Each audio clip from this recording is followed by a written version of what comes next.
Nandito tayo ngayon sa tapat ng SM South Mall dahil bibisitahin natin yung ating tricycle. Dito bumibiyahe. So puntahan natin, kumustahin natin sila.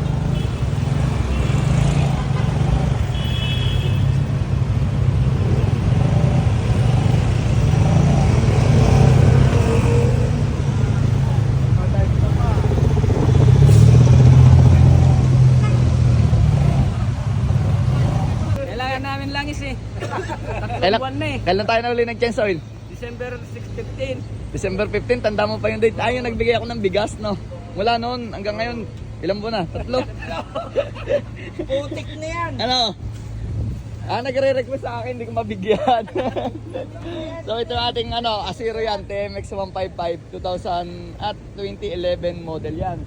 Kuya Bal, sa iyo, bagong change oil. Katitisol yan eh. Kasi nasira yung stator. Eh. Yung body niya, ang problema namin kasi ngayon, para wala na. Butas-butas na. Matisay. So ito yung TMX natin, ito naman ay 125. Ang problema ng TMX 125, sirain yung stator motor. Tapos, kakaiba na yung salamin nyo. Wala na, kailangan natin pa-rehab. Binasag na sira ang ulo. Buti sira nga ang ulo nun. Nabasag. Papagawa na lang natin. Tapos yung mga nabubulok, papagawa na lang natin.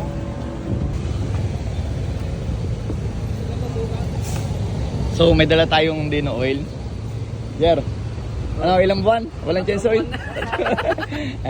Di bale, Dino oil naman ang ginagamit natin doon, di ba? Oo. Ikaw na lang mag-change oil. Salamat bossing. So ayun yung isang tricycle natin. Kakababa lang ng pasahero. Bong! Ano yan? Pan-change oil na? Kaka-change lang po natin yung di ba? Pasko? Pasko. Ilang buwan na. Dapat 2 buwan lang. 2 buwan lang diba? Oo. So bigyan natin ng langis to. Si Roger nangingi na sa akin eh. Sabay-sabay naman kayo. Okay, Ayan. sige. Din oil gamitin mo. Ikaw mag-change oil? Sige po, ako na lang po. Sa coding? Apo, sa Sabado po, coding natin. Sige. Ang bilis lang. Palabas na uli. Ang pasahero nung pababa. Tapos mag-change oil na yun.